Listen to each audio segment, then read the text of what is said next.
And we are live. Straight politicking on all you mofos. And I'm Alex Alonso, 101 on all platforms. And I'm here with the co-host, Munchie B, the mayor. And Munchie B, I saw that you had a little reuniting last few days ago. Yeah, what was that, Friday? Yeah. Yeah, last Friday. And I tapped in with it. Man, it was about 45 minutes of preamble before you guys even got to the matter. Y'all be doing some long ass, I'm calling it preamble. Pre-gaming? Yeah, that should be long. That should be drawn out. To me, it'd be long and drawn out. Like, just get to it. All right.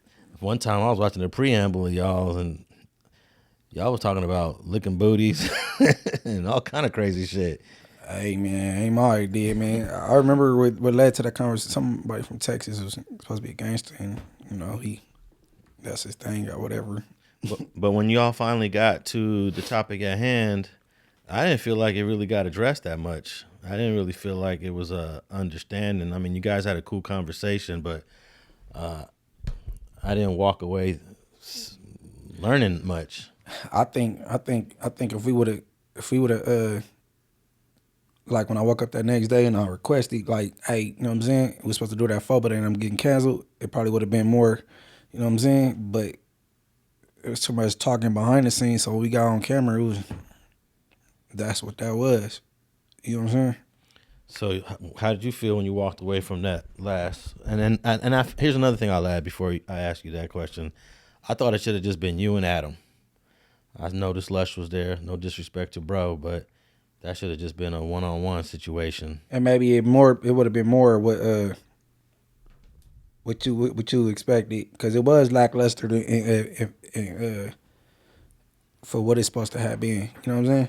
So maybe if Lush wasn't there, it probably would have been more. You know what I'm saying? And I don't think the morals over money follower fans is feeling it though. Yeah. Hey, but see what I what I noticed when you on these platforms, especially like the larger ones and stuff, or you find yourself explaining your every move or your next move to the chat, the consumers, the subscribers or whatever. But I mean, I know exactly what I'm doing. You know what I'm saying? But yeah, I could understand why they was like, oh, you feel me? But I think my subscribers are real supporters, because although they very disappointed, the subscriber count didn't dip. You know what I mean? They disappointed though. You know what I'm saying? I could tell there was people they real subscribers. I was at No Jumper, so they like, oh, whatever. Although they ain't rocking with it. And then when I left, they was happy I got up out of there. So when I went back, now they talking about money over morals over money, instead of, you know what I'm saying? Yeah. Yeah, no, I peep it though. And I kind of, I overstand for the people that are genuinely looking at something some way, then you could tell the ones that genuine and the ones that trolls. You know what I'm saying? Because we've seen a couple people go back up there and their fan base let them have it. Yeah, like Milk lost a lot of subscribers when he went up there just to visit. Yeah, I mean, he was gone so long that I don't think it was pointless to even. But all his content is predicated on No Jumper hate at that time when he was doing content. Because, like, it's some people that got channels that just, they reacting to No Jumper and they getting on No Jumper bumper. So when he double back, it's like, what you gonna talk about now? Yeah, he actually deleted like 100 videos off his channel, which you should never do that, because that's like going backwards. You built up all these views, because you have a view count for every video. That's obvious. Mm-hmm. But you also have a view count for the whole channel that displays on the main page. And that view count on the main channel is what a lot of people look at. They might look at your individual videos, but they want to see what that total view count is. And when you start deleting videos, you start reducing your total channel view count. And that's a no-no if you're trying to grow on YouTube. Yeah, I don't think he was looking at it like that. But no, I noticed everybody in the metaverse, as I call it, you feel me? They disappointment and stuff, but and I understand probably half of them that's genuinely disappointed for a real reason. And then I know a lot of them is trolls though, or whatever. But you know, Yeah, I was reading one of the comments on a recent video of ours. I can't recall which one it is, but they said, "Man, Alex needs to do a no jumper interview." yeah, I mean, you been requested up there a couple times. Yeah, about 2 or 3 times. I'll go up there if there's some free food on a truck outside and have a bite to eat, but that's about as far as it'll go. But you don't do interviews anyway. I mean, and then when you was with the Gangster Chronicles thing, you wasn't interviewing. You was a part of it for a short time. You know what I'm saying? Yeah. So. Yeah, that was a long short. It was a 52, a whole year of episodes. Yeah, the closest thing to an interview is you was on Clubhouse or Rockstar. Yeah, recently. Yeah, I haven't. And then I've done a few of network interviews. Right now, you can go see me on Reels TV, REELZ. I forgot what show that was. You can see me on Tubi right now on the Nipsey Hussle documentary. You can see me on, oh man, I can't remember the other networks. But yeah, in terms of YouTube, kind of scaling that back. I just got requested to do an interview for a channel that documents LA graffiti history. And I'm going to gracefully decline to do that one. Why? Or you don't want to say? Yeah, I don't even want to get into why. I just, okay. I just don't even want to. I don't even want to talk about none of that stuff. You know, I live a professional life now. Right. And there are certain topics I don't mind going into. But I'm really not interested in talking about me. I love learning about other people, you know, like you over the years and other people. But I'm really not interested in telling my story. And I think my story is not even that interesting, to keep it real. So I'm just a kid that grew up in the hood, went to USC, and started studying this stuff and doing this with everybody else right now. But how do we venture off into that topic? You not doing interviews. Oh, yeah. Somebody asked just the other day. So, hey, but even though I don't want to do it, I don't do it. I don't knock others that want to do it. I can't knock anybody else's hustle. As much as I might want to inside, I am not going to do anything or say anything about it other than just say, be careful, you know, and move carefully. That's all I can say. Or expound on why you would say be careful. I just think that location is unpredictable. And I thought you was talking about be careful on doing interviews. Well, okay, nah. So we back to no jumper. So you said, yeah. As far as being a no jumper, okay, the low. Yes, right. It's just an unpredictable location. Right. Anything could happen. I remember taking you up there about 6 months ago, and I just didn't like the vibe. I just didn't like the vibe. Well, I'm gonna say this. When they say, I'm gonna quote Spider, quote unquote, the Fed quarters, right? Yeah. Now me, I'm not worried about none of that because I'm not doing nothing, right? But I will say this: I don't want no smoke at that building, like, and I don't think it's a good idea if you thinking you about to really harm somebody, do it there. You know what I'm saying? Based on the past, you know, people getting their ass kicked in the parking lot and stripped naked, and you know that city is a petty city, and I don't think they're letting it go that easy. And you're not about to make a ruckus in a city, so I believe they watching that building, whether it's known or not known. I believe they watching because I know how the police get down. You know what I'm saying? So you'll do something, and then you'll get blurred a block away, or not even making out the parking lot. So I mean, somebody could be a idiot and go out. Yeah, I wouldn't be shocked if there's some sort of camera surveillance system set up on that block, at least 1 or 2. On a light pole or something. Looking yeah, at it. Definitely. I wouldn't be surprised. So, I just say be careful for everybody that goes up there and wherever you go, you know. I remember when I pulled up on a couple of people, they were cautious. They didn't know what I was bringing.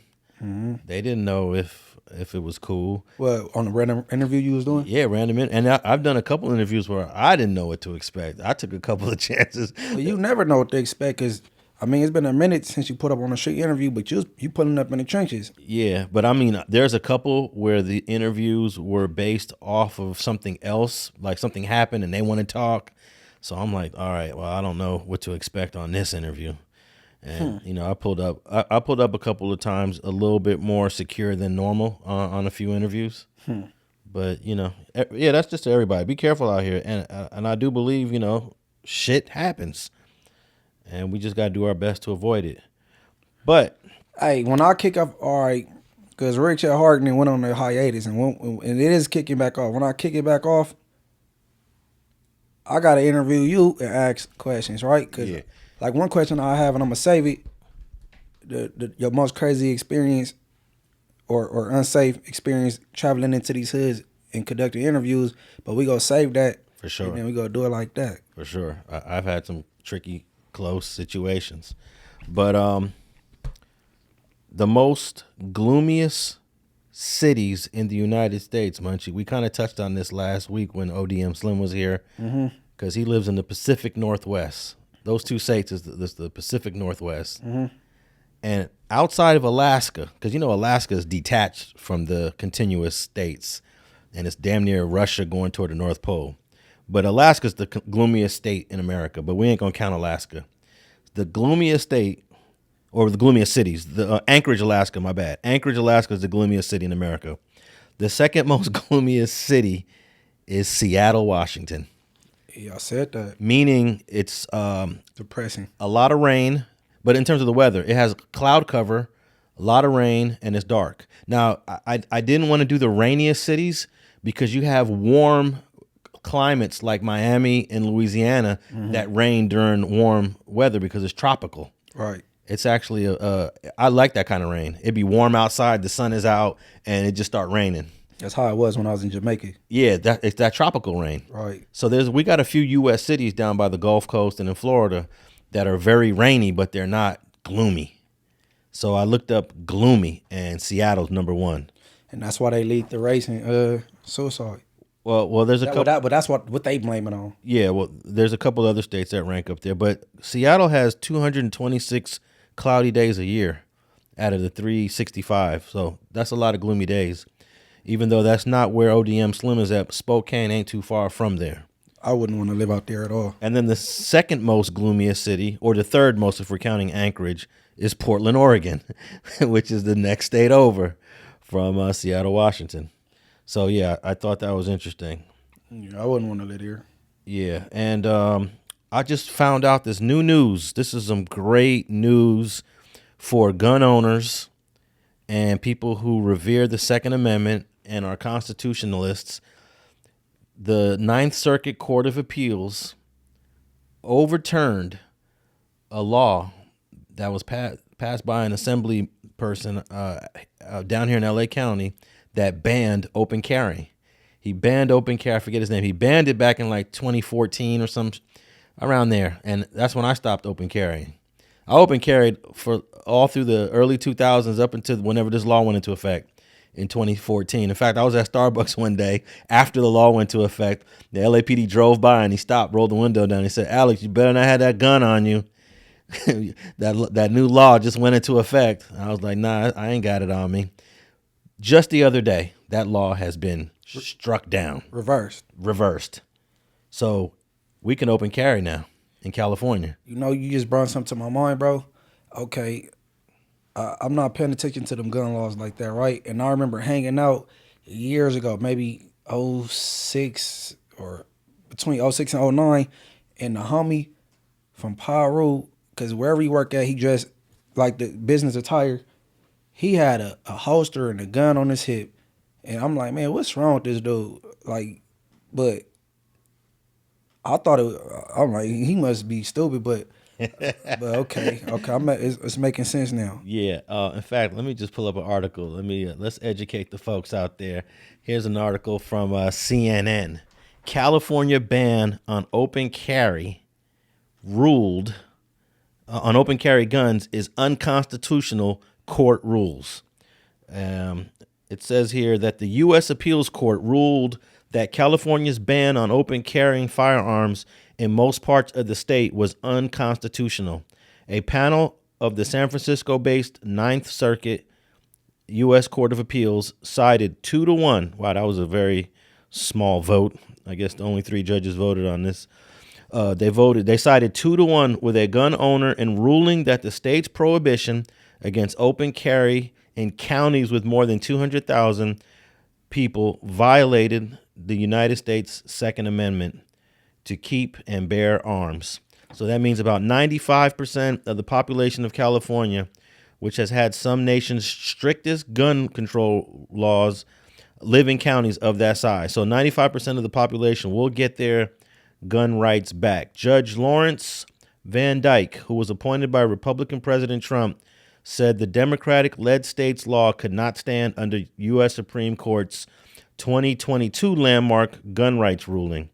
That decision, New York State Rifle and Pistol Association versus Bruin, issued by the court 6-3 conservative supermajority, and established a new legal test for firearm restrictions. The test said that they must be consistent with the nation's historical tradition of firearm regulation. So basically, the open carry ban is not consistent with the rest of the nation's right to bear arms. So basically, if you got a permit to own a gun, you could carry it outside. Now, there's certain rules. You have to know how to open carry. There's certain rules you got. You can't have it loaded. So you have to have the magazine in a box. Or no, you can have it in your pocket.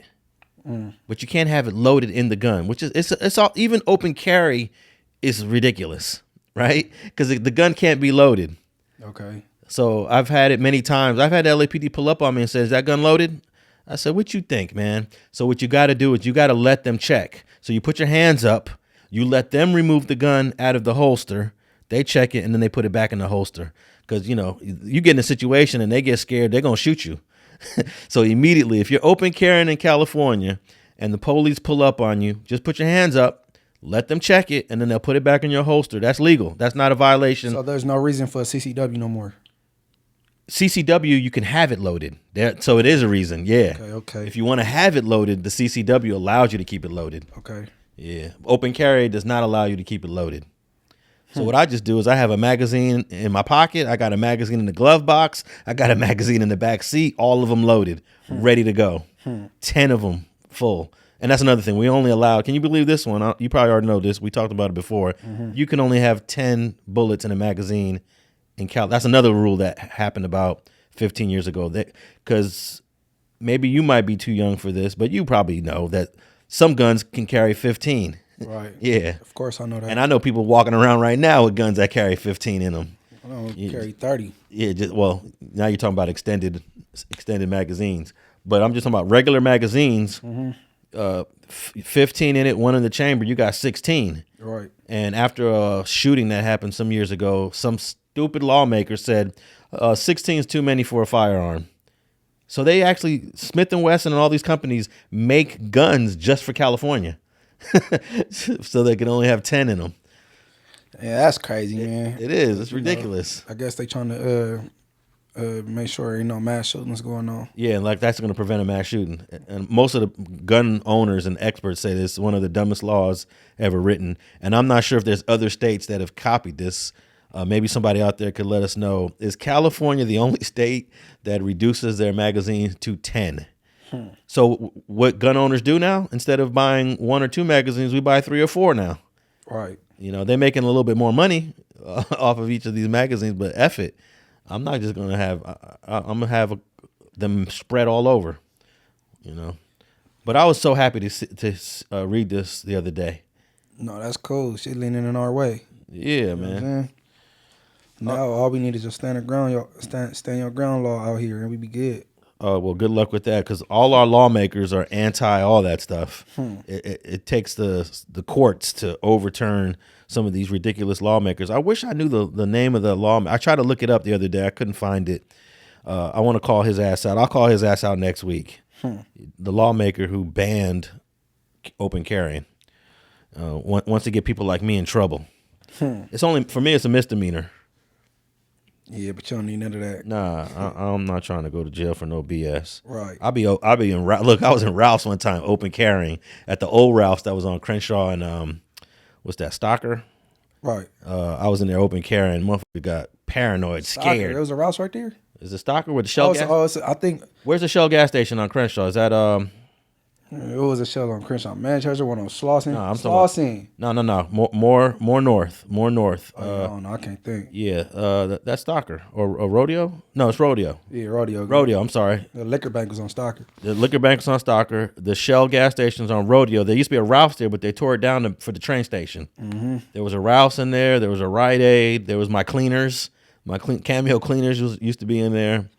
And there was a donut shop. So that Ralph's, one time I was in there, open carrying, minding my business, doing my grocery shopping. What do the Ralph's people do? Call the police. We got a guy lurking. He's lurking around the store. Got the 911 call on that. They was just lying on me. I was just in there shopping. They came up. They checked me out. Everything was cool. And they were shocked. Like, oh, we didn't know that he can do that. Yeah, it was legal. Now it's back legal, so I'll be back in your market. I'm gonna keep it clean. No. I don't think open carry should be allowed at markets, bro. Well, I think a market can't. I'm not sure. Some private places can tell you not to. Yeah, I don't think that should be allowed to have a clip in your pocket and a gun right here. But what's the point? I'm walking. So you willing to walk out the store to your parked car unsafe? Man, bro, listen. I'm not comfortable with my daughter walking around the grocery store with her mother and it's some dude with a gun just belling around picking up tomatoes. No, hell no. I'm not. No, walk down the street or you know what I'm saying? Well, you should see how they open carry like in Texas with rifles. No, I know the deal.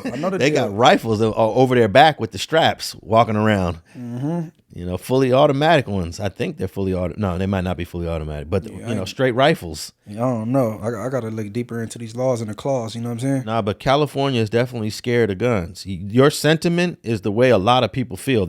So here's what happens.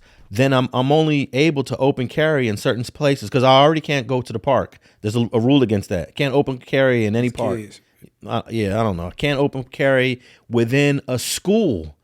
If there's a school within a certain amount of feet or yards, can't open carry there. So there's already a whole bunch of restrictions in California where you can and where you can't open carry.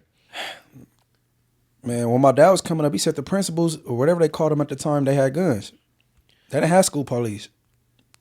Yeah, I remember when the school police came. LAUSD ended up starting their own police department. Yeah, but he said the principals had it. That's before my time.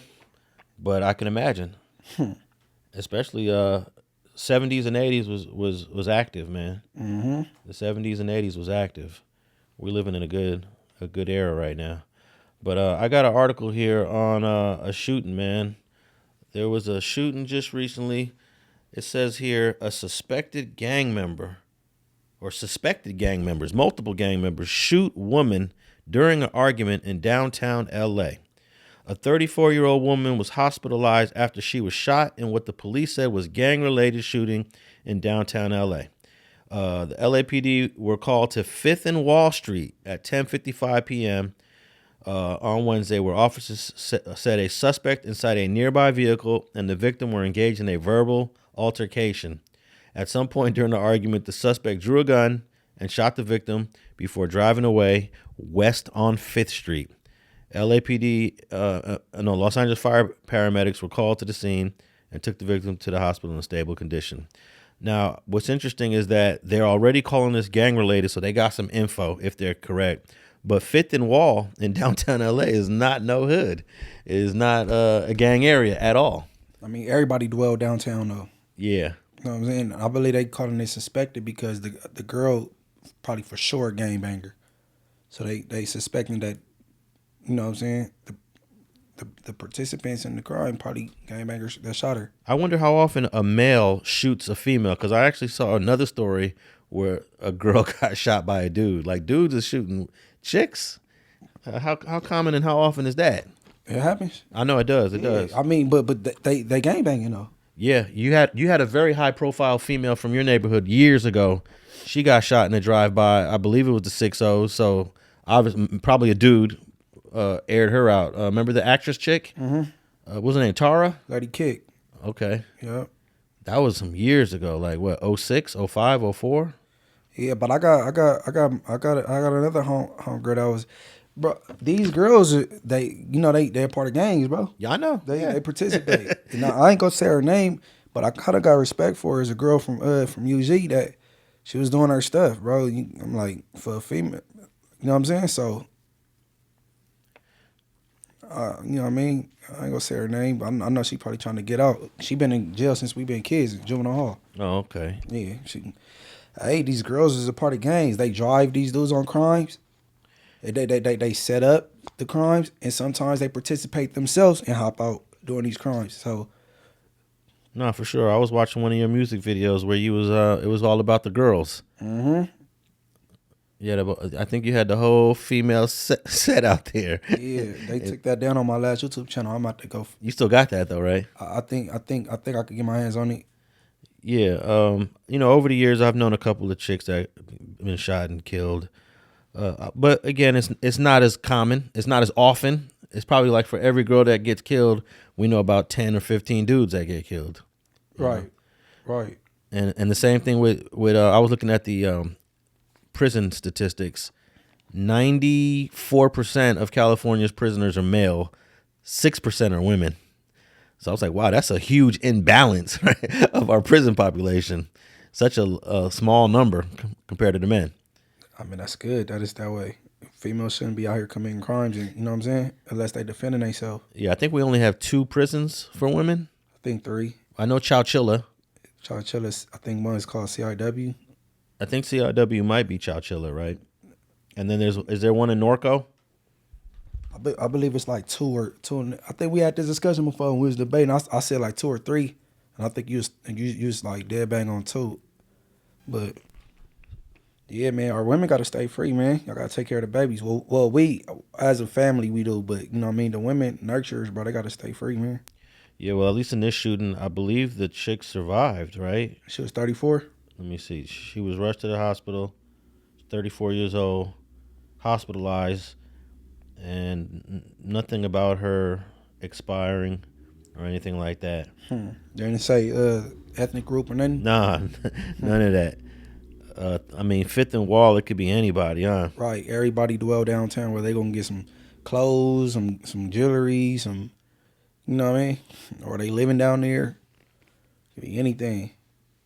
Okay.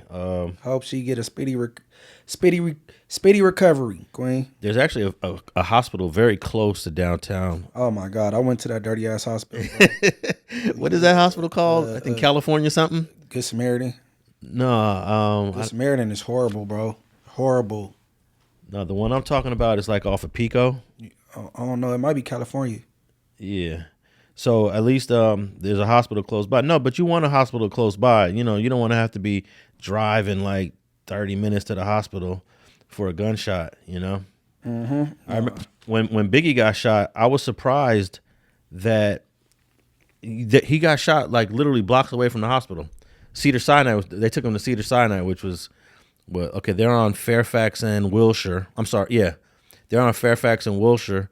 All you got to do is probably go to 3rd Street, which is 3 blocks, make a left. I don't know what route they took, but it was literally blocks away to Cedars-Sinai, and he still died. I knew a nurse that was in that emergency room.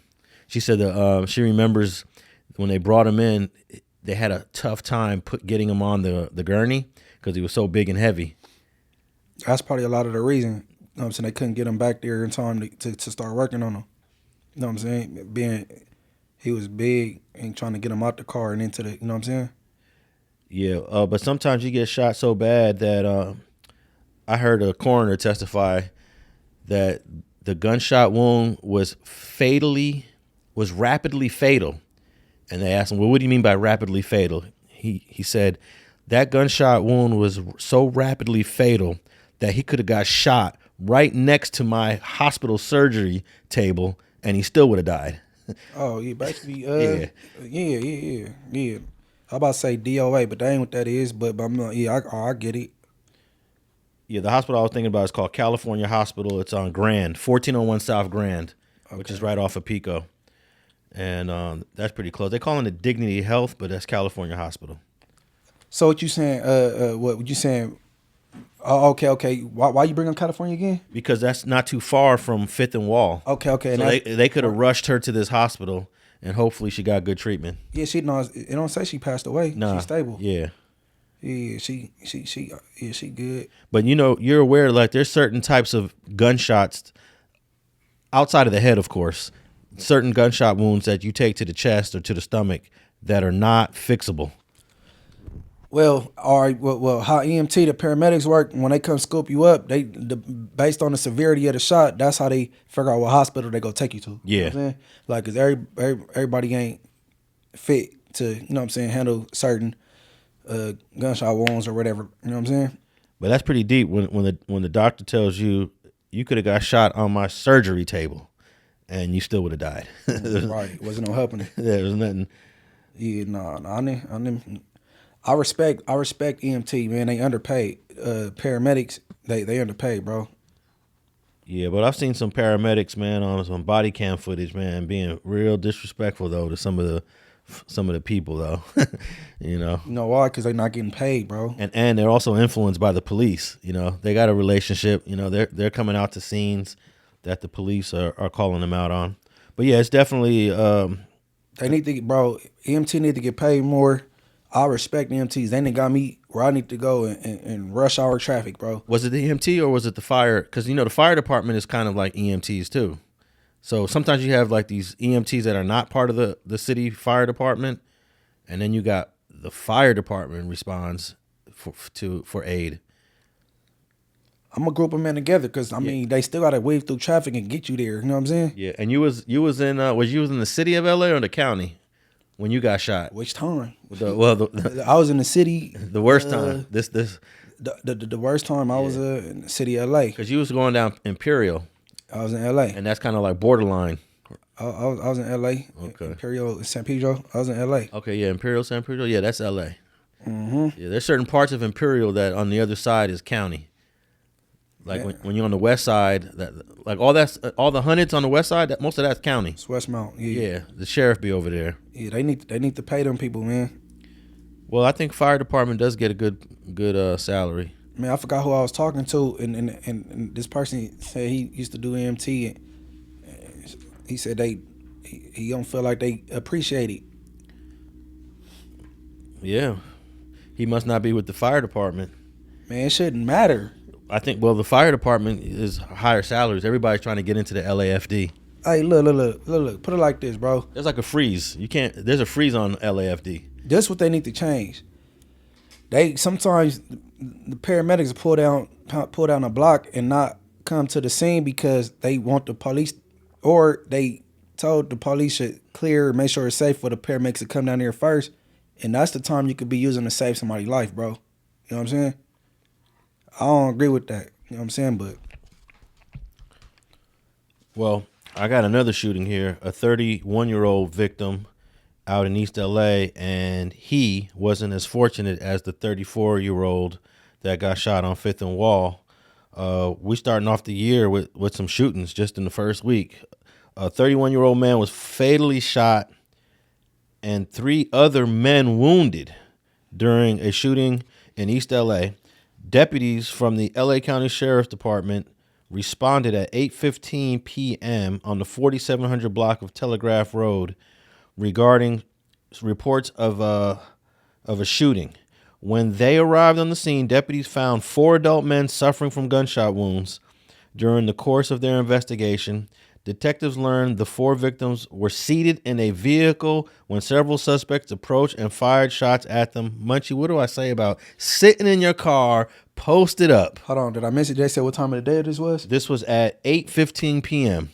Yeah, just like the young lady, the Hispanic lady. What's her name? Singer. De La Rosa. De La Rosa, man, sitting in her car. Sitting in her car. And these people are sitting in the car 4 deep. And I'm going to get into the specifics of this area in a minute.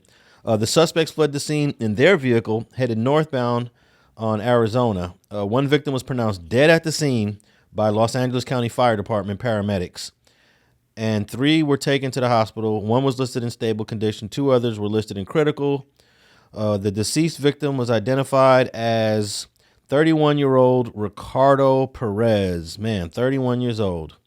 And the last paragraph, which I'm sure you're not interested in hearing, I'm going to read it anyways.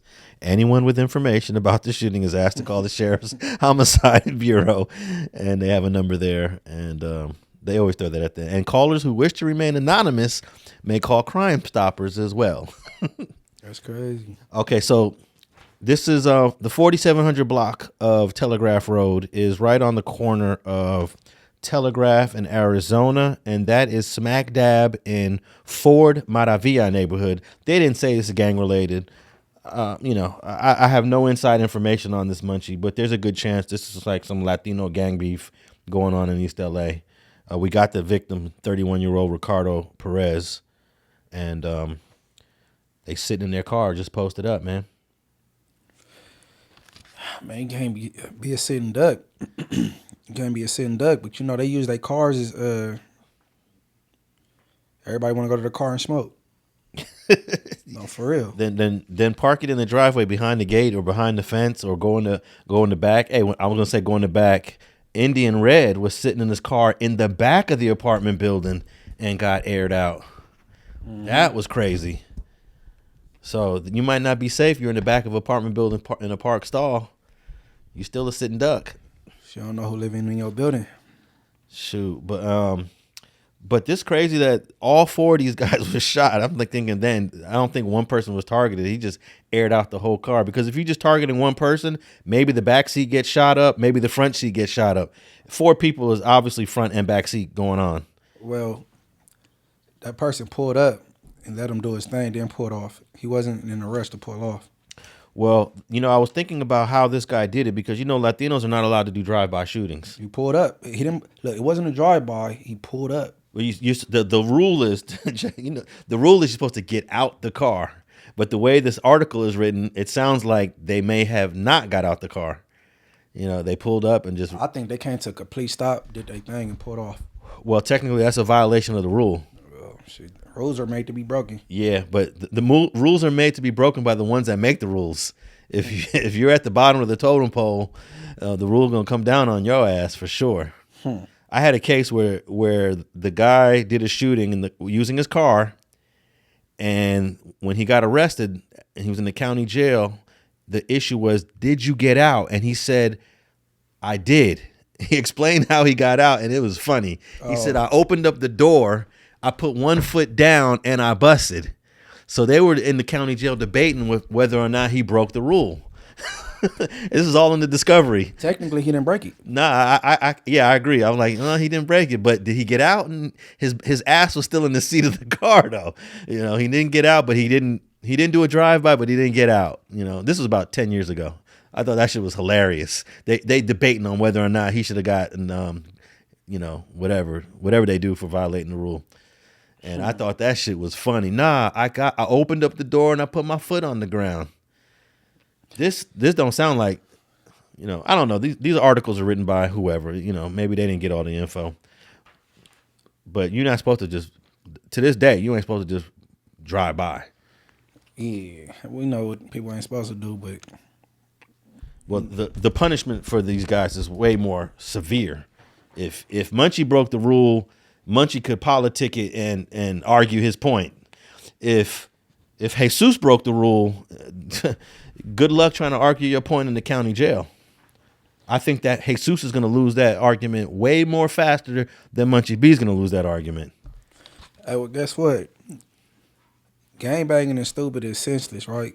But I think being from an expanded gang it just make it's all dumb. But being from an expanded gang is crazy, because now if you go to jail for harming this rival gang member, you carry that hate onto the county jail, and you get there, y'all can't even fight. Y'all can't even do nothing to each other.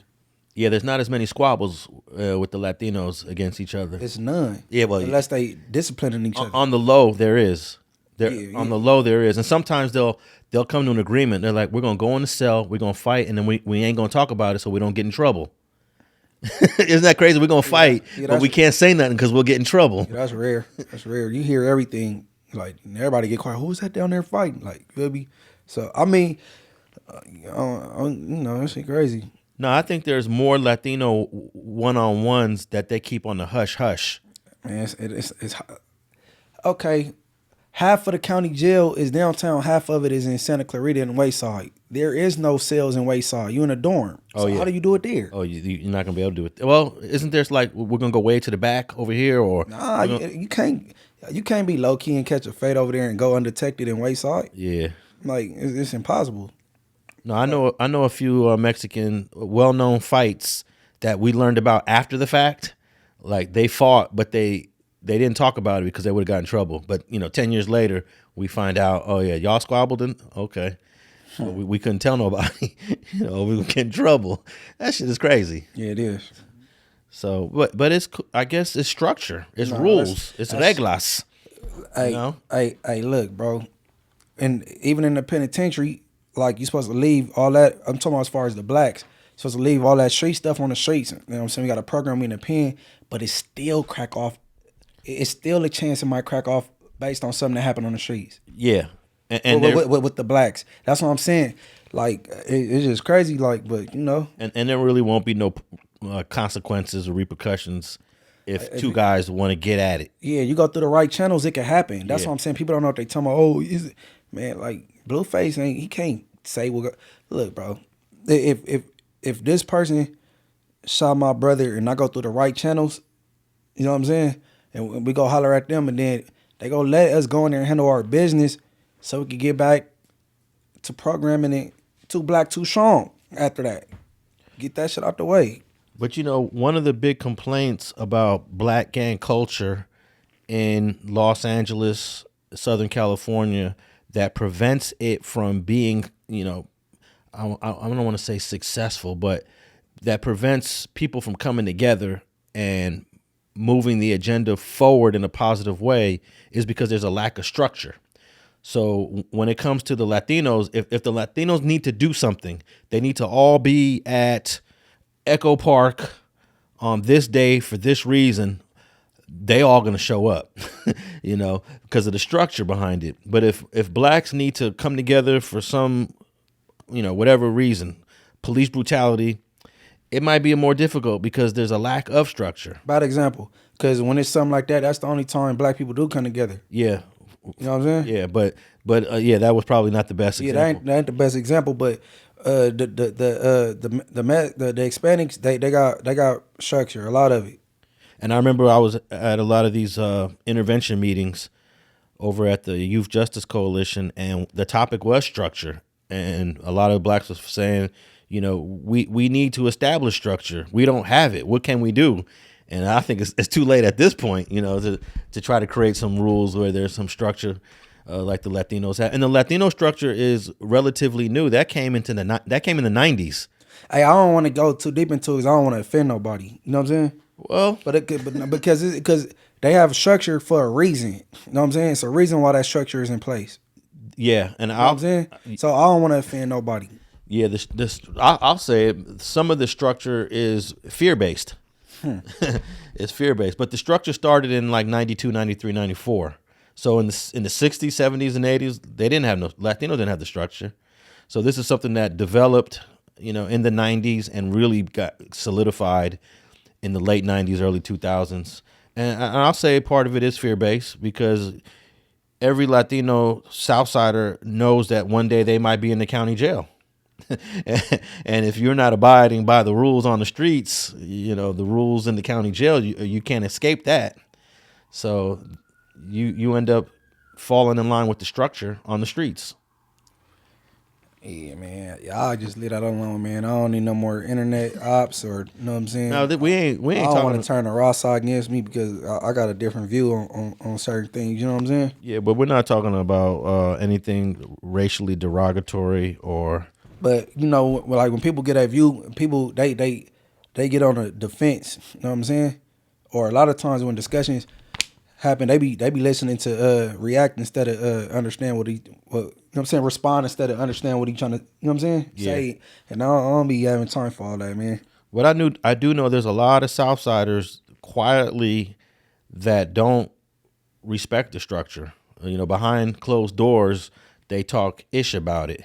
Right. And it seems like hey, there was a time where Southsiders were not allowed to be on the internet, bro. They were not allowed to go on camera. They were not allowed to do interviews. Was they not allowed, or the internet wasn't what it is today? Well, when I first started doing interviews in the late 90s, it was impossible to get a Latino on camera. Late 90s, early 2000s, it was impossible. And then eventually I got one. Then I got a second one. Then I got a third one.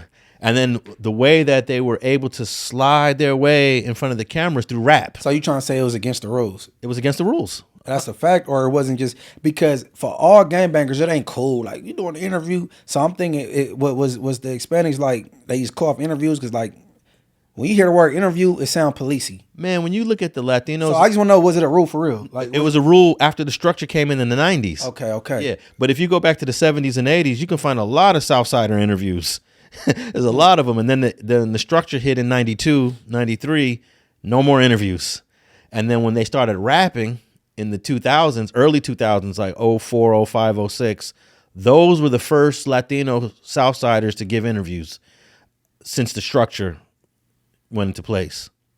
And then now it's like a free-for-all now. It's like, I think they're just, it's out of control at this point. You could podcast, like, it's some shit happening. And look what happened to Swifty Blue. Something happened where he violated somebody's rule, and they got at him in the county jail.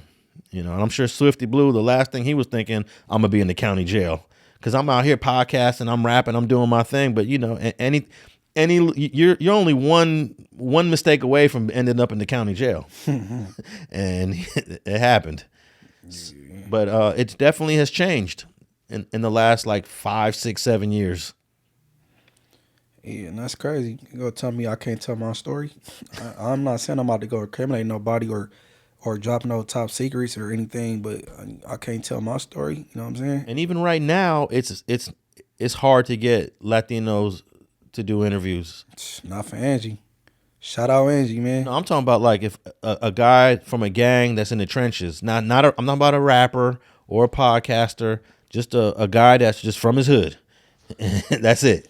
How many Latinos that are just because if he just a guy in the trenches, what is it? It ain't nothing to ask him but gangster shit. You know what I'm saying? Well, okay. So that'll be a good reason to not do an interview. He's like, man, what we gonna talk about? Okay. It don't got to be a guy in his trenches, but let's just say a seasoned guy in his 30s or 40s that spent 10, 15 years in and out of prison gangbanging. He's not a podcaster. He's not a rapper.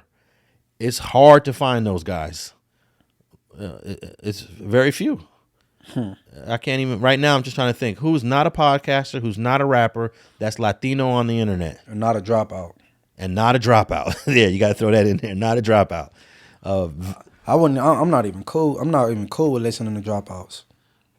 Oh man, I always say that they got a story to tell too. No, we talked about it. Yeah, they got a story to tell. I'm not cool with listening to dropouts. I think once you drop out, leave it all alone.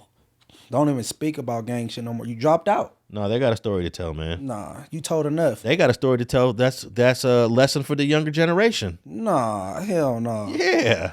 No. I think the dropout story is probably more impactful to a youth. I think the honorable discharge story is more impactful. Nobody want to listen to a dropout. No, okay, the honorable discharge story is respectful for sure, but you can't discount the value that a dropout story has, because he went through the politics. Maybe he got politicked on. Maybe he got. Well, you know what we talking when we say dropout, because dropout is not a black term.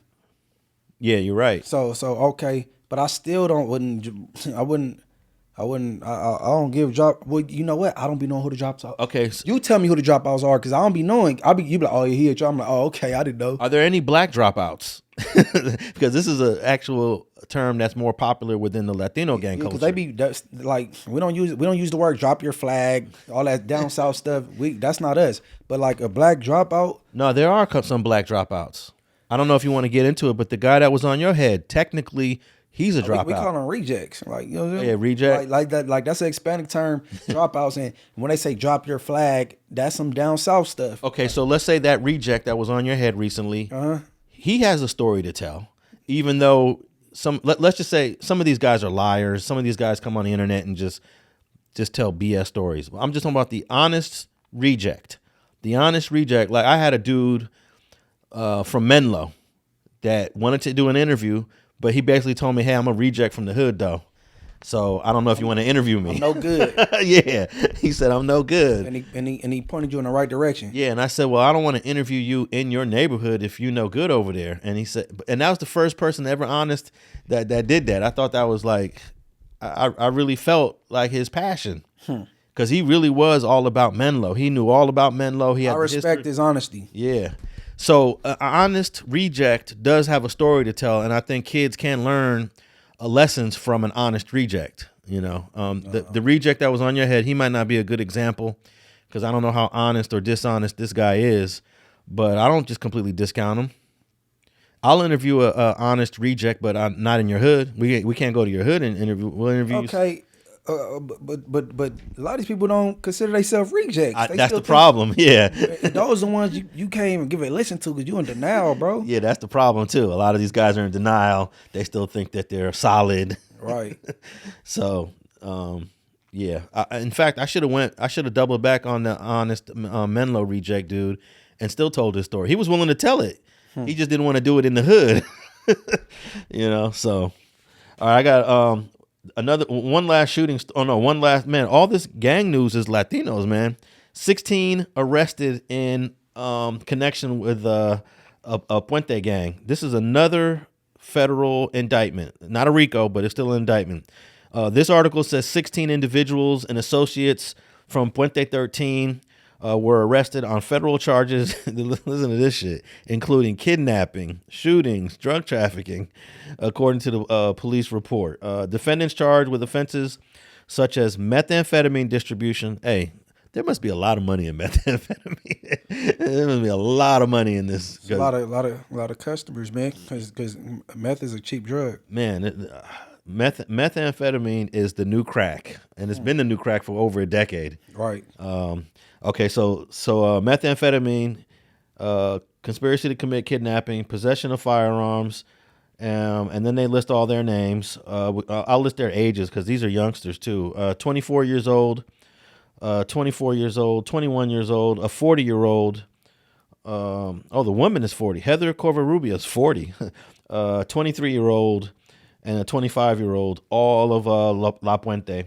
9 of the defendants are set to appear in U.S. District Court in L.A. Authorities are actively searching for 3 other individuals who remain at large, a 42-year-old from Victorville, a 31-year-old Korean from Koreatown, and a 24-year-old. And everybody young, bro. So I wonder if that 42-year-old from Victorville, is he a male? Yeah, he is a male. Yeah, he's about to say the oldest person on the case is a woman. Is crazy. And look, and another outstanding person is a 38-year-old woman. So, no, she's currently in state custody. So 2 of the 3 oldest people on the indictment are women. Oh, so she already locked up. Yeah, she's already in custody. Damn, and it says here, this investigation led to a seizure of 10 pounds of meth. 10 pounds of meth. That's a lot of meth, huh? 10 pounds of meth. Yeah, that's a lot of meth. Thousands of fentanyl, and here's a drug or a pill I never heard of. Carfentanil. So they found thousands of fentanyl and carfentanil pills, 71 guns, 9,000 in cash. That ain't a lot of money for 10 pounds of meth. You get 9,000. 9,000 ain't even worth mentioning. You know what it is?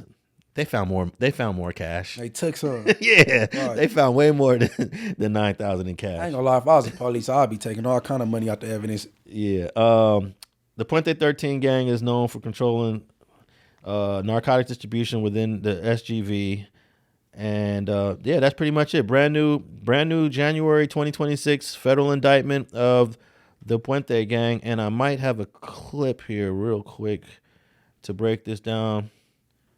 Let's see here. Here we go.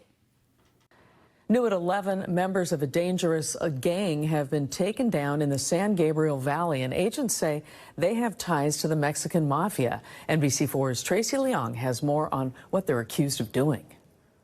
Today's operation is the result of a nearly 3-year investigation with federal, state, and local agencies, working together to remove narcotics, guns, and violent gang members from the streets.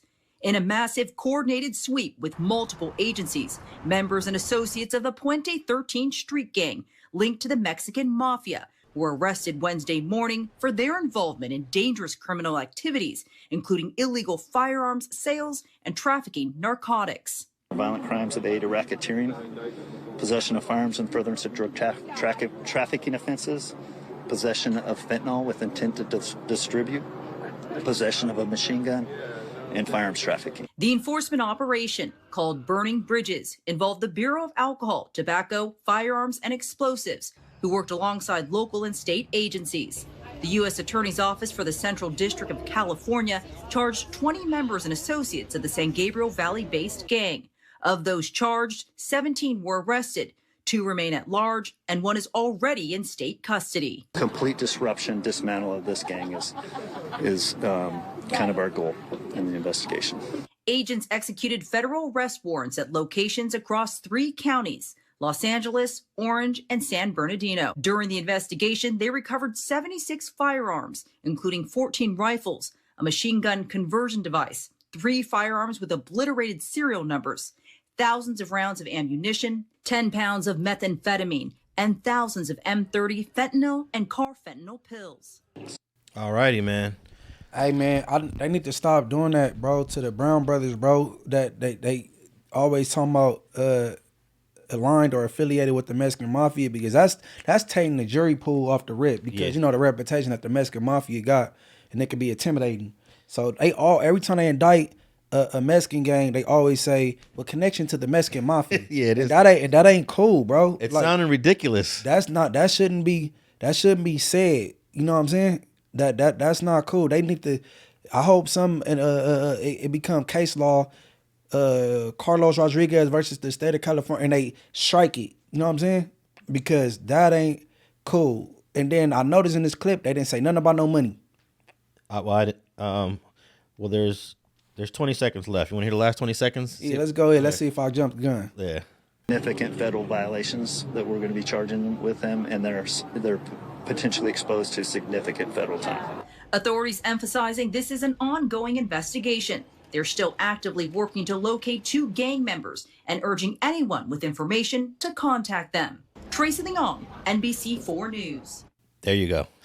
No money, man. Man, they stole them people money, man. They did steal their money. They stole their money, man. But man, they gotta stop doing that, bro. That public perception is real. And if you say connected to the Mexican mafia, that will scare some jurors, and everybody's not connected to them, although they from Mexican gangs. Yeah, I mean that's a tactic that they know that works in court. That's not cool. Yeah, it ain't. And that, the defense attorney's got to fight that in court, and sometimes they win. Some judges be like, okay, are there actual Mexican mafia members that are part of this case, that are going to be part of this indictment? And sometimes it's yes, and sometimes it's no. And if it's no, most of the time the judges say, I don't want to hear that then. Thank you. I don't want to hear none of that. But what struck me in this news clip, 3-year investigation, bro. 3-year investigation. This didn't just happen this year or last year or the year before. This probably went back to either 2022 or 2023 when they decided to start looking at these 16 or 20 guys. We're getting mixed reports on that. And I just bring that up because everyone is expecting immediate arrest when they see a crime or they see something happen. They take their time. And in this case, they took 36 months. And a second thing is you're not going to completely disrupt or dismantle a gang because you indict 20 guys. And that's what they always said. That was, I think that was Kenny Cooper from the ATF. He thinks that they're going to completely disrupt or completely dismantle a gang because they arrested 20 guys. It can disrupt, but you ain't gonna dismantle. Okay, well, Two different things. Yeah, it is to disrupt. Yeah, disrupt. You barely gonna disrupt, really. It depends on what you're trying to disrupt, because you could take some members off the street, and then the violence it go down. For how long? Because someone is going to be in that position pretty quickly. Whoever they removed off the street. No, you could disrupt it. That's what I'm saying. Disrupt, but you can't. You ain't gonna be able to dismantle nothing. You know who dismantle gangs? Other gangs. So like the law enforcement ain't gonna ever be able to dismantle. You know what I'm saying? Gangs. No, they say that in their press conferences. I mean, they had two federal cases against the BPSs. And I don't remember if it was the first or the second one, but they were talking about, we're going to bring an end to the Black Peace Stones and bring peace to this community. And 2 indictments didn't do it. And we ain't talking about 20 guys getting arrested. We talking about like 50, 60 guys getting arrested in those federal indictments. Man, I was in the county jail when the 40s came to Jeep going into jail deep. They indicted the 40s. Like, it was like upper like 40, 50 of them. Well, the key to dismantle a gang is to bring something to that community to replace the gang. A supplement. Yeah, you just can't dismantle the gang and then there's nothing there. The gang will just rebirth itself. You know, are you bringing jobs? Are you bringing education? Mm-hmm. Are you going to train the next generation of young kids that live in this neighborhood? Are you bringing resources? And then I bring in none of that stuff. Right. So there's no such thing as law enforcement dismantling it. And I always go back to a saying that attorney Connie Rice made popular maybe 20 years ago. You cannot arrest your way out the gang problem. There's no such thing as arresting your way out of the gang problem. Let's just, let that keep going. You will not arrest your way out the gang problem. Opportunity. Provide opportunity. You know what I'm saying? People doing other things and staying busy other ways. Cause like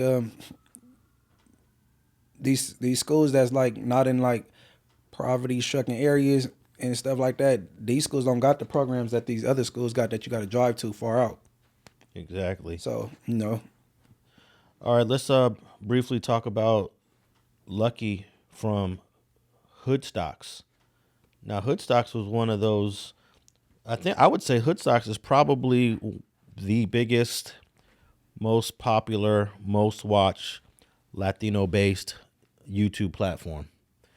I don't think anyone's got him beat at this point. He's got 230,000 subs, and he does content like on a consistent basis. And in fact, this was the show. I remember I forgot what it was on a previous episode. We were talking about Lefty Gunplay. Mm-hmm. This was the show I first saw Lefty Gunplay on when nobody knew about him. I think he may have gotten Lefty's first interview, and he did a freestyle on there. And I was like, oh, shoot, this Latino dude got a little bit of bars. He got some bars. I was like, who is this guy? And then maybe like a month later, he just blew up.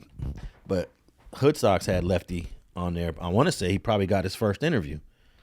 And I was rocking with the channel. I never even knew his name was Lucky until this recent controversy. I knew about the Hoodstocks. I was like, Hoodstocks is doing their thing. Right. Yeah, I came across another interview where Lucky and Lefty is about to fight. Yes, that was after their original. Man, that had to have been a few months after their original interview, and I was shocked at that because I was like, bro, did his first interview, and now they're going at it. Yeah, that shit was wild. I think he said something to offend Lefty. He did that after he left here. Did an interview on Richard Hart with me and Mariah.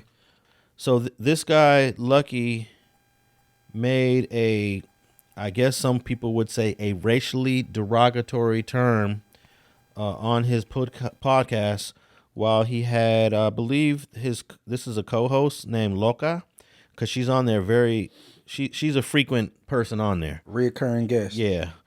So he's asking Loca about Blueface.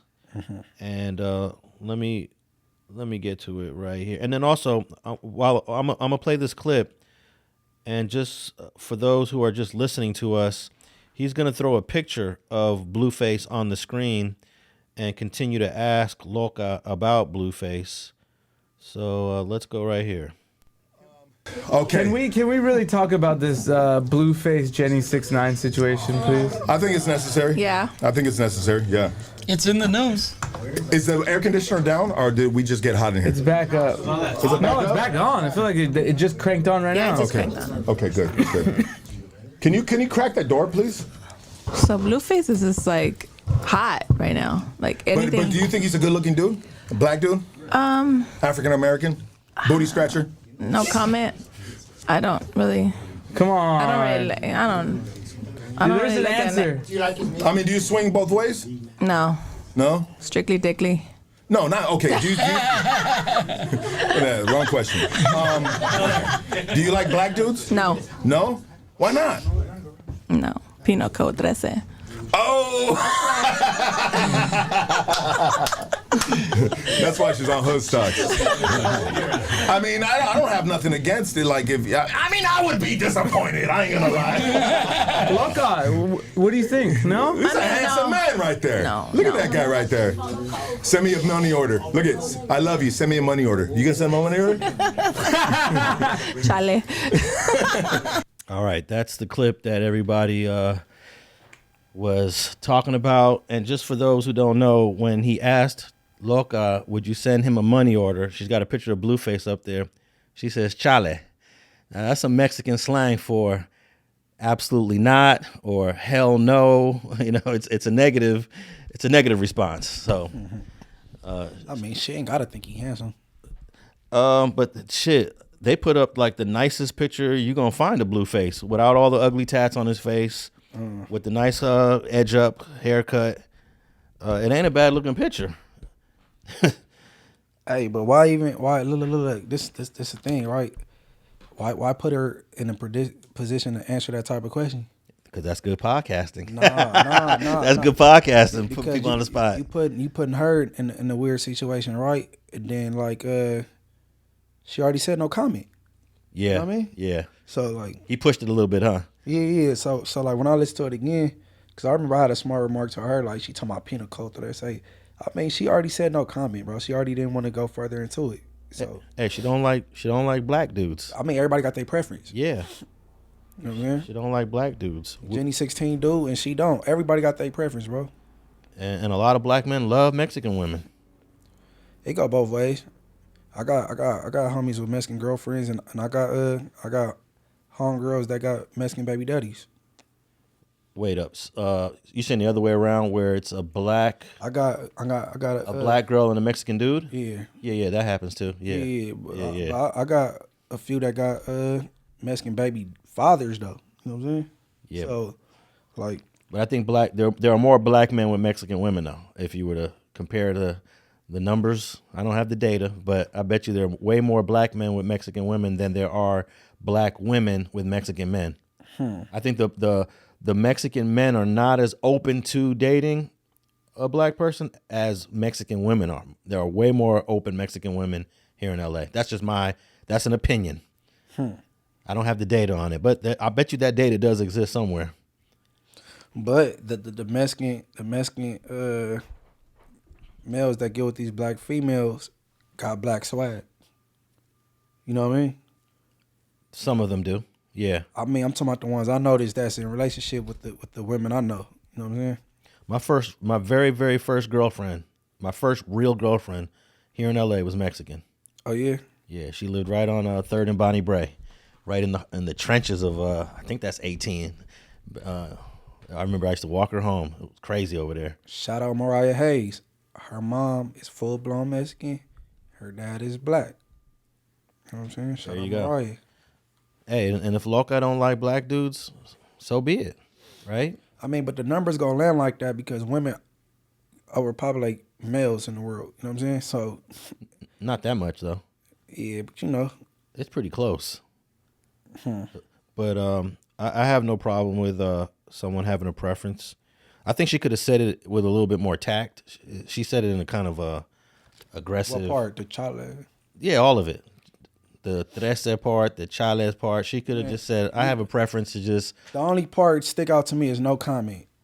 Yeah. You know what I'm saying? So she already, you know what I'm saying? She said no comment, so don't push the issue, and then she be content to somebody and then they attacking her. You know what I'm saying? Yeah.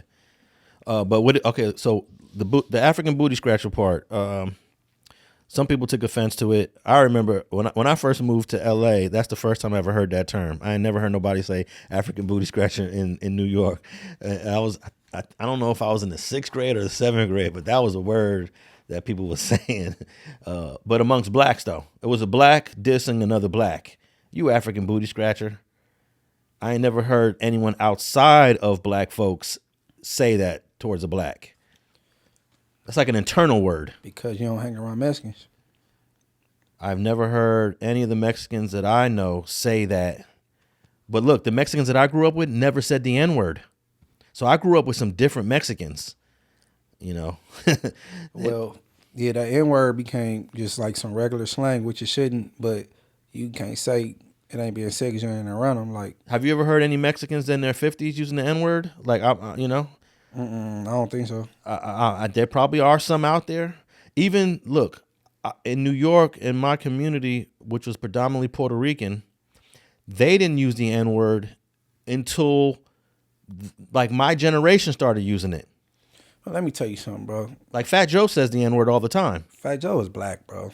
Well, technically, he's whatever. considered, he's Caribbean. He's a Caribbean guy. He's a Caribbean guy from the Bronx. Yeah, like, I mean, him, he... You got to look at our parents, too. Our parents aren't with none of this stuff. So Fat Joe's generation is the first generation of Puerto Ricans that started using the N-word. The Puerto Ricans were using the N-word before Mexicans were. Mexicans are a little late on it. But the Mexicans I grew up with did not use the N-word. These Mexicans is like a generation below me. If Fat Joe was to live in L.A., he will adapt to the black culture more so than Hispanic. Definitely. But Fat Joe can be in a room full of Mexicans and fit in. And speak Spanish? Throw some Spanish in there and fit right in. I remember one time I was somewhere and Bone was telling me we were somewhere was predominantly Mexican, and we were at Conejo's. We were at Conejo from Harpy's baby shower, and it was 90% Mexican. And then Bone said, "Man, it's not fair, Alex." I was like, "What you talking about?" He said, "You be the way you just slid right in with all these Mexicans." And I can't. I could be in a room of Mexicans and talk their talk. Right, and I know their slang. I learned all their slang. Because where you come from, though. That part of it too, but I think you can learn it. Look at that the brother. Do the world know you Puerto Rican? I don't know if the world does, but when I'm in a room, it's pretty much figured out. But there's a brother from Compton that sings mariachi, and he sings all Spanish music. He sings the narco corridos music, and he's an American black dude, and he could function with Mexicans quite easily. His name is Compa Negro. Compa Negro. You ever heard of this dude? Yeah, he's interesting. Black dude, grew up around Mexicans, and you would think he's a Mexican dude. I was in the county jail with a dude named Negro from 18th Street, and you could tell he got some type of status or importance about himself because he speak very low, and he don't raise his voice, and he be like, "Homies, we on quiet." Yeah, and they get dead silent. But no, I've never heard Mexicans use. He's very dark skinned. Oh yeah, a lot of 18s have at least historically had a lot of black dudes that identified with the Latino. No, he was Mexican. Oh, he was Mexican. He was just a dark skinned Mexican. And the blacks, he didn't, whether he knew it or not, we called him Obama. His bone structure, he looked like Obama. In the comments, they gonna know what I'm talking about. For real. So you grew up with some Mexicans that threw the N-word around like it was nothing and maybe said booty scratcher, huh? No. Mexicans wasn't. What you mean? Like, look. Like I said, like if it's a Mexican that's from a black gang, I don't care what they say. But if they're from, I don't know. Let's say I'm from Inglewood. Let's say they from 18 or Inglewood Thursday. I don't think it's cool. Although I know they say it. I know they say because they grew up around us. You know what I'm saying? Like Santos, you did the interview with him, and he explained at the time Inglewood Thursday and Inglewood Friendly how, you know what I'm saying, we was good and we be on this side of the party, on that side, and you know what I'm saying? So I believe they pick up our colloquialism and our you know what I'm saying? But I don't think it's cool that they say it. He says he remembers you pulling up on him too. Yeah. Shout out to I-13s, man. But even I remember I was in Lenox, which is right next to Inglewood. The younger Mexicans, probably your age, even a little older than you, maybe some in their early 40s, they use the N-word. like late 30s, early 40s Mexicans in Lenox. No way, and I think they should be the or to name like the expanded gangs that's surrounding Inglewood, them being one, they should be the last ones to say it. But they're all around black folks though. Nah, Lenox, that community, Yeah, is brown. I know, but they go to school. They go into the same schools though. Lenox is a Mexico Inglewood, basically. Yeah, but it's so tiny though. Lenox is so tiny, so they going to school with you guys. No, they don't go to school with us. They're going to whatever high school they're going to is blacks at those schools for sure. I don't know what school they go to. Yeah, I don't know either. But okay, they got Lenox, they got Tepa 13, they got Lenox, and there's one more right there. And you got Moritos, you got Inglewood 13, you got 18, Crazy Crowd, they died out. I'm almost certain all those Tepa, Lenox. all those Mexicans that are your age, they use the N-word over there. I'm pretty sure. Yeah. So I don't know how old Hoodstocks is, but he's younger than me and maybe a little older than you. That's my guess. Yeah, I don't know how old he is either. And I just want to play his apology real quick, or what they're calling an apology, and you tell me what you think. All right. On the streets, this pop-up right here has been peaceful and it's been successful. And I thank God for that right there. You know what? There's too much shit going on in the streets for us to be going at it with each other over fucking stupidity. You know what I mean? I'm gonna hold myself accountable for my shit, hold yourselves accountable for your shit, and let's move forward. With that said, love and respect to everybody, all the supporters. I love you guys, man. It's the holidays. Let's take care of our family. Let's worry about our family. Let's think about what we're gonna do next year. You know what I mean? To pick each other up instead of drag each other down. Shout out to all my dogs right here from Orange County to LA. You already know what to do right here, baby. This is Hoodstocks right here. Okay, so what did you think about that? He just said he gonna take accountability. I didn't hear no apology. Yeah. Yeah, I didn't hear no apology there. If that, I think that is the video they counting as an apology, but no, that wasn't an apology. Yeah, that clip was actually titled "Apology." So it was. So I call those apologies non-apologies. They're not apologies because you never really just say, "Hey, I'm sorry for saying that. I'm sorry for offending black folks for using that term. Maybe I shouldn't have used it. I was just trying to be fun." But actually, I have one more clip where he's explaining why he used it, and here we go. That ain't gonna change. Not in a million years would I think a legendary movie quote, booty scratcher, will be so vicious to the black community, especially with my track record, my get down. Stereotypical racism is fun. We all have fun with it. I do it all the time, especially with my people.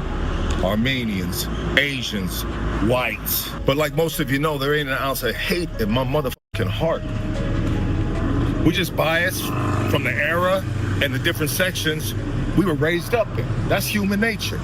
We gotta be honest though. Sometimes we wanna see our queens within the same race. That's just the way we are, right? But I'll tell you this, not one time ever did we shame Vanessa Bryant for being with Kobe Bryant. Why? Because we loved that dude and we were proud that man had a strong Mexican woman. Okay, that's his response. What say you, Munchie? Who thought of that example with Vanessa Bryant? I don't know. That's your boy Lucky. I mean, He's trying to explain that he doesn't have a racist bone in his body. it's a lot of interracial relationships. That's cool, but we ain't talking about Kobe Bryant though. We talking about Lucky. You know what I'm saying? Like what that got to do with the price of tea in China? Nothing at all. But I mean, well, I'm a firm believer. If you're not apologetic, don't apologize. And maybe he's not apologetic, so he's not apologizing. So I mean, there it go there. You know what I'm saying? Well, he said two things that stuck out to me. One is sometimes we want our queens with our own people. And I think that's a sentiment that a lot of people from older generations believe. I remember my dad wanted me to be with other Puerto Ricans. You know, that was just his thing. Yeah, but finish what you saying? I was just going to say, but that's a generation, that's an older generation. You know, now my generation and my kids' generation, I can't tell my kids who to be with and who not to be with. I don't think our generation or generations our kids' age think like that for the most part. So for him to say that, hey, we want our people to be with our own people, yeah, I get it, but I don't find nothing wrong with that. Yeah, but that's becoming a dying ideology. I mean, Lefty said it. He went viral for it, and they like kind of like tried to butcher him for it. But I didn't think what Lefty said was racist, and I think it just came out wrong. You know what I'm saying? Yeah. And you know, he even he grew up in what is it called, Boyle Heights? Baldwin Park. Baldwin Park. Yeah. I didn't think it was racist when Lefty said it. You know what I'm saying? Like I think all our grandmas or moms and they said it before. You know yeah, but what our kids aren't saying that.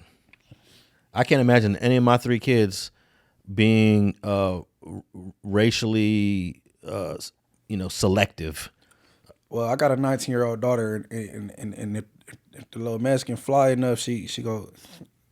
I think she entertain them. My daughter came through with a little Mexican gangbanger. I don't want that, but guess what? I don't want her messing with a blood or a Crip either. Oh yeah, we don't want any of our kids. So but as long as he treat my daughter right, you know what I'm saying?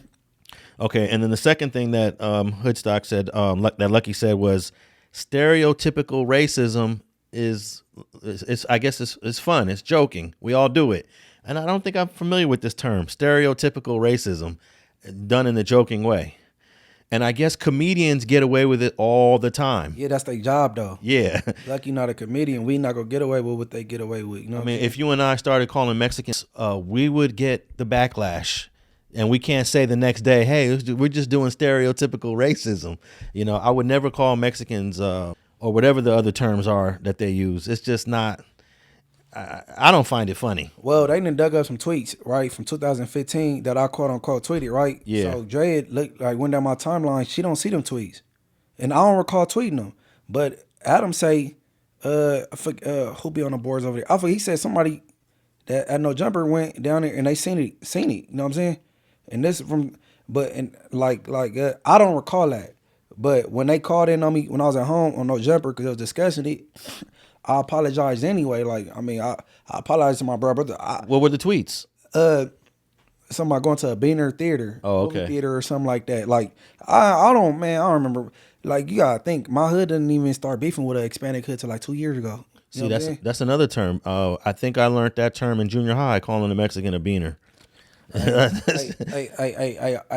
Look, I apologized anyway if I offended anybody in there, because I don't, man. I want to say I didn't tweet that, and I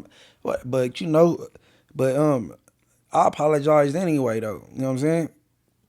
But like I said, don't apologize if you ain't apologetic, and if anybody out there offended by what I said, or I was not if, because if you Hispanic, you is. You know what I'm saying? If you did tweet that, you wasn't trying to be a comedian. You weren't trying to be funny. If you tweeted it, man, I can't recall nothing like that, bro. Because I couldn't find no reason why I'd be tweeting that. You know what I'm saying? I remember this joke that they used to say in junior high school. It's those "you so poor" jokes. There was one that I remember. You so poor. This is kind of related to Mexicans and them eating beans. You so poor, you eat refried beans a second time. That shit just was funny to me. That shit ain't funny to me. I mean, the first time I heard that shit, I think that might be an old school joke. You gotta land if you that age group or something. The first time I heard that one, I was like, oh shit, that shit was funny. Hey, but my favorite food is Mexican food, and that's funny though because I ain't big on Thanksgiving, because if I do, I just eat turkey in a row and some macaroni. All the other stuff I don't care for. You know what I'm saying? Yeah, the birria is delicious. Carne asada is delicious. I eat Mexican food, and seafood is my favorite type of food. You know what I mean? Yeah. But I don't think just because you eat somebody's food don't mean you can't be racist, though. Right, because it's Mexicans that listen to oldies and yeah, so that's true. Hey, there be Mexicans listening to the oldies, listening to Tupac, listening to hip hop, and can't stand brothers. Those are they're out there.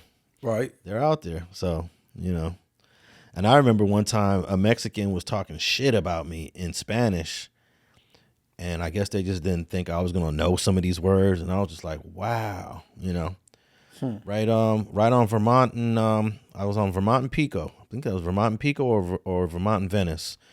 I I was like, wow, I understand everything you saying, bro. Damn, you got that much hate. You know, it happens. It happens. Yeah, but I think he using too much bravado and trying to stand on business too much. Kickback, man. Well, if Lucky is taking any sort of step back or stigma, everybody's gonna forget about it next week and we're gonna move on to the next drama. Right. Yeah. All right, man. We're gonna wrap this up. Telling everybody where they can hit you up at, man. Morals Over Money TV, man. Go subscribe and check Toria's Secret by Munchie B, man. On my new channel, I'm trying to get monetized at this moment, man. Everybody go subscribe. All right, Alex Alonso 101 on all social media platforms. We're on Spotify and iHeart and Apple if you're listening to us on the audio podcast, and StreetTV YouTube channel for all these video clips.